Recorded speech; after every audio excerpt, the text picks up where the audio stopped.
Tuhan,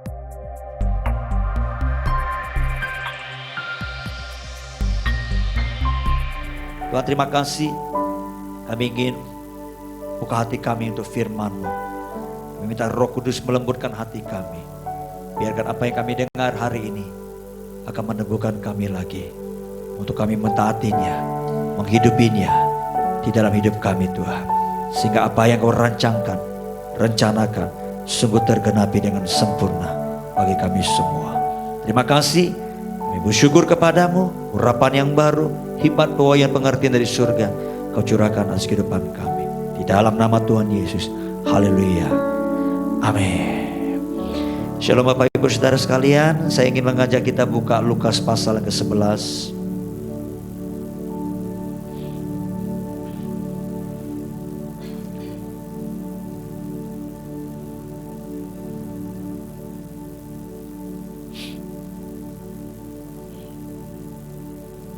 Ayat yang pertama sampai ayat yang keempat, saudara.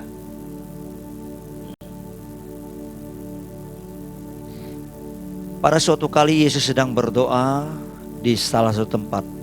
Ya, di tempat ini kemungkinan besar adalah di Taman Getsemani, saudara. Karena Yesus seringkali ada di sana untuk berdoa. Ketika ia berhenti berdoa, berkatalah seorang dari murid-muridnya kepadanya, Tuhan, ajarlah kami berdoa sama seperti yang diajarkan Yohanes kepada murid-muridnya. Jawab Yesus kepada mereka, apabila kamu berdoa katakanlah, Bapa, dikuduskanlah namamu, datanglah kerajaanmu, berikanlah kami setiap hari makanan kami yang secukupnya, dan ampunilah kami akan dosa kami, sebab kami pun mengampuni setiap orang yang bersalah kepada kami, dan janganlah membawa kami ke dalam pencobaan. Saudara, ya, saya percaya ada makna yang tersirat dari firman Tuhan kita baca hari ini. Kalau murid-murid sampai meminta Yesus mengajarkan berdoa, apakah mereka tidak tahu berdoa? Saya percaya mereka tahu berdoa, saudara. Ya. Tapi doa yang seperti apa yang dijawab, yang dikenan oleh Tuhan, saudara? Tuhan mengajarkan kepada murid-murid pada waktu itu doa Bapa kami. Ini doa yang sangat powerful sekali, saudara. Ya, kita tahu bahwa belakangan ini muncul beberapa gereja atau hamba-hamba Tuhan mengajarkan doa. Misalnya doa tentang Yabes, saudara. Ya, saya berkata sih doa-doa seperti itu tidak salah, saudara. Cuma harus lihat pada konteksnya.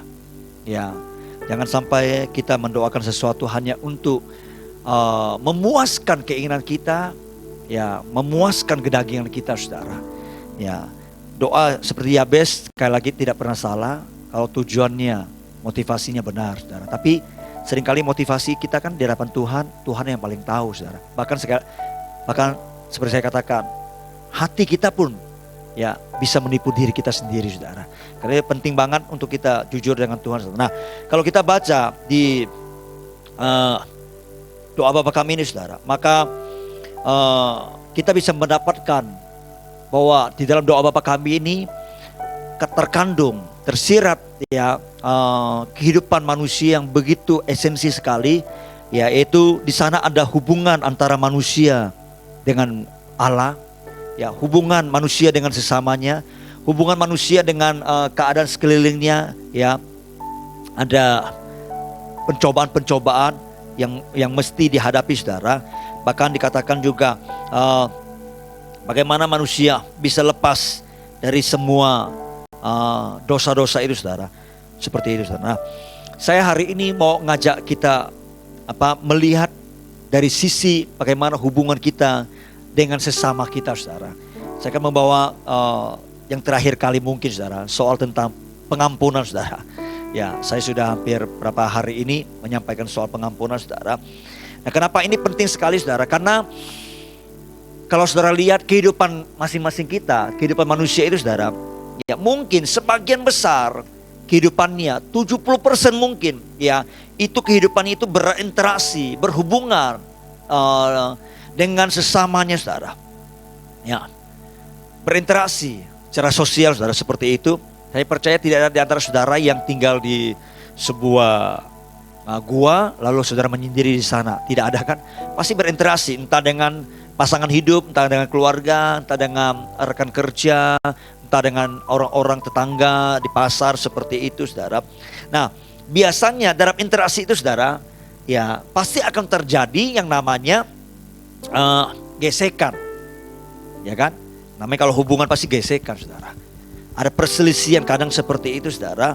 Ya, nah, saya menelusuri, saudara, dalam kehidupan kita. Seperti saya katakan, ketika ada interaksi dan terjadi perselisihan, terjadi pergesekan, saudara, saya mau katakan itu hal yang lumrah sebenarnya. Itu hal yang mestinya kita bisa sadari dan terima, saudara. Cuma perlu respon kita yang benar, respon kita yang baik, saudara.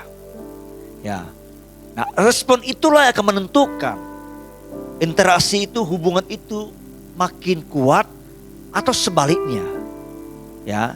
Nah, kalau sebaliknya membuat hubungan itu tidak kuat, tapi sebaliknya perselisihan itu, gesekan itu membuat kita menjauhkan diri kita, saudara. Berarti di dalam hati kita sudah ada kekecewaan, ada kepahitan, ada luka, saudara. Nah, saya mau katakan hal seperti itu perlu diberesin, saudara. Nah, kemarin setelah saya mengajarkan, saudara, saya sepanjang hari saya kuliah, ada dari siang, dari pagi sampai siang. Ya, lalu kemudian saya masuk kamar, saya membaca firman, saya merenungkan lagi, saudara. Kemudian saya buka Facebook. Nah, ketika saya buka Facebook, saudara, tiba-tiba saya melihat satu orang, ya, yang sudah lama saya nggak berinteraksi dengan dia. Ya, nah tiba-tiba begitu saya melihat namanya muncul seperti itu, profilnya muncul, tiba-tiba ada satu memori, ya Pak, timbul, saudara, muncul. Nah, memori itu memori yang tidak baik. Wah, saya berkata, Tuhan, ini kayaknya saya sedang diuji nih. Apakah benar? Seperti saya katakan, kalau kita melihat seseorang, ya kalau kita nggak ada apa-apa lagi, berarti hati kita tetap bebas, saudara, ya.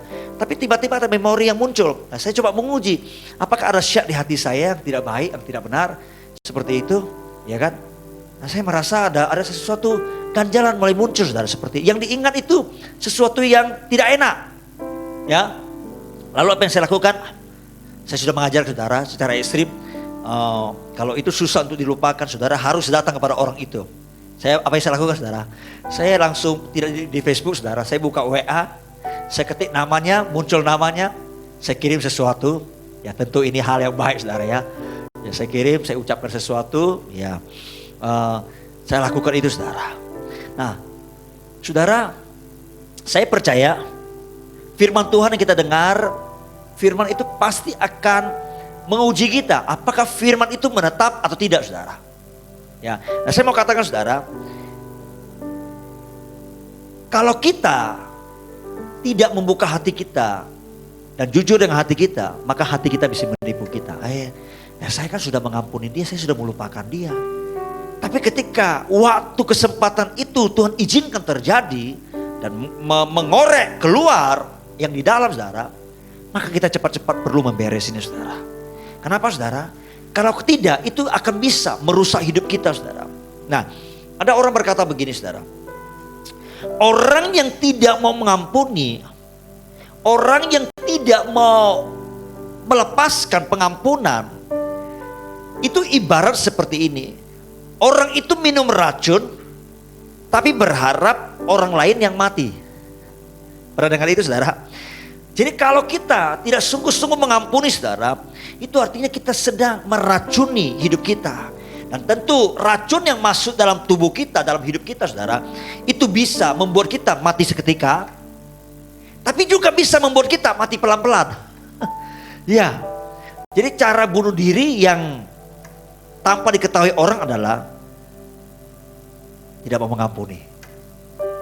Saya kemarin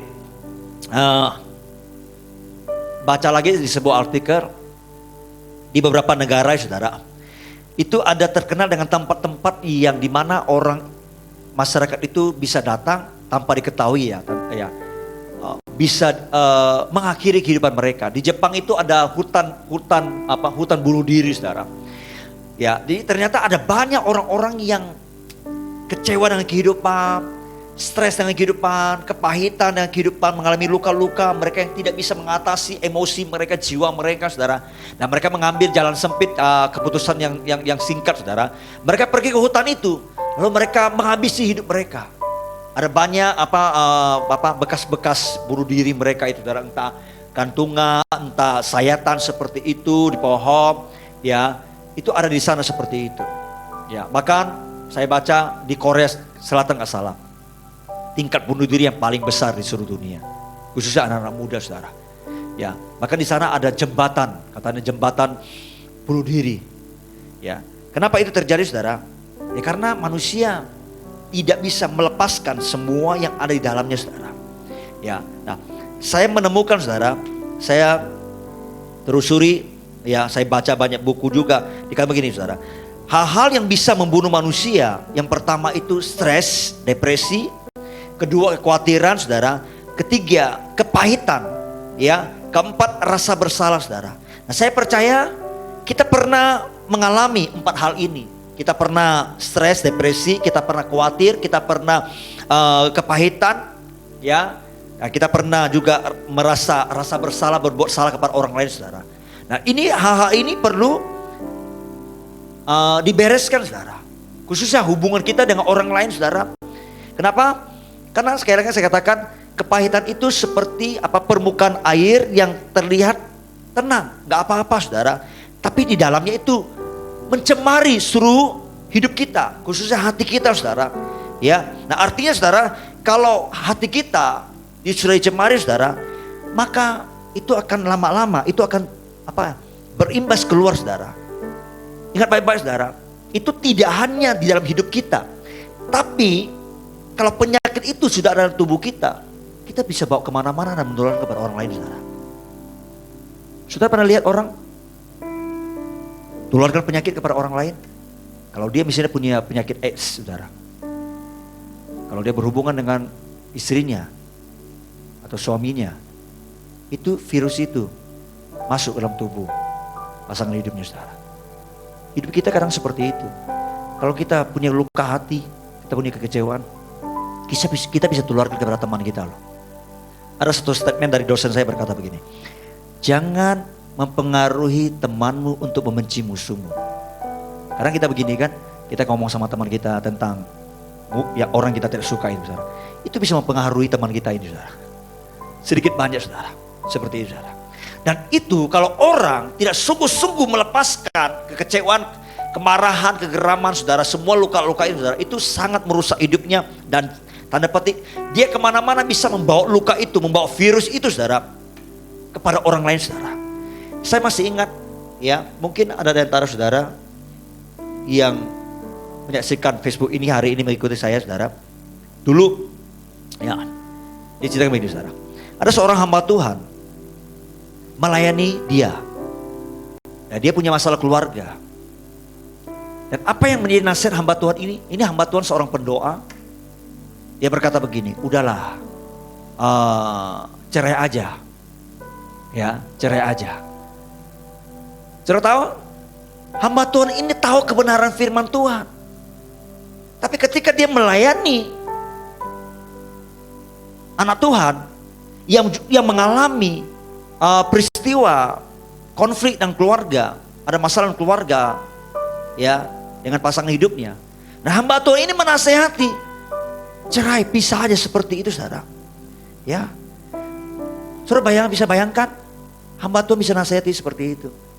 Kenapa dia bisa melakukan seperti itu? Nah, ketika anak Tuhan ini cerita sama saya, waktu sudah berlalu, saudara. Ya, ternyata saya telusuri, saya tahu hamba Tuhan ini, dia seorang pendoa. Ternyata dia mengalami broken home. Dia cerai dengan suaminya. Dia seorang pendoa, saudara. Dan dia masih simpan kepahitan dengan suaminya. Jadi waktu dia pelayanan, dia bisa menularkan itu. Kalau kasusnya sama, dia bisa mempengaruhi orang untuk melakukan hal yang sama seperti yang dia lakukan, saudara. Dia tahu firman Tuhan, tidak boleh cerai. Ya, tapi dia lakukan itu dan dia mempengaruhi orang lain, saudara. Saudara, ini apa ya? penyakit tidak mengampuni itu saudara, sangat sangat besar konsekuensinya dan dampaknya sangat luar biasa saudara. Ya, saya pernah baca kisah dari seorang hamba Tuhan bernama Joyce Meyer saudara. Dia sejak umur 8 tahun 9 tahun saudara, dia mengalami peristiwa-peristiwa yang mengerikan. Dia diperkosa oleh ayah kandungnya saudara. Dan diceritakan sampai umur sekitar 18 sampai 20 tahun dia masih diperkosa. Ratusan kali diperkosa oleh ayah kandungnya saudara. Dia sampai tidak bisa menerima kehidupannya. Dia bertanya, selama dia mengalami pelecehan itu, ya, dia berkata, Tuhan di mana?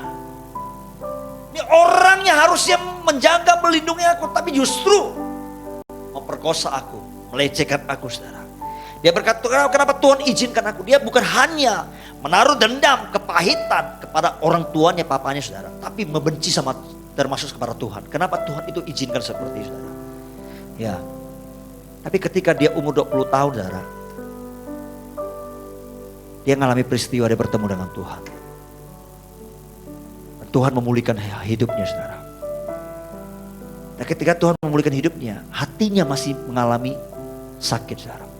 Bertahun-tahun dia susah untuk mengampuni papanya, walaupun hidupnya sudah dipulihkan di sisi yang lain, dia sudah diselamatkan saudara.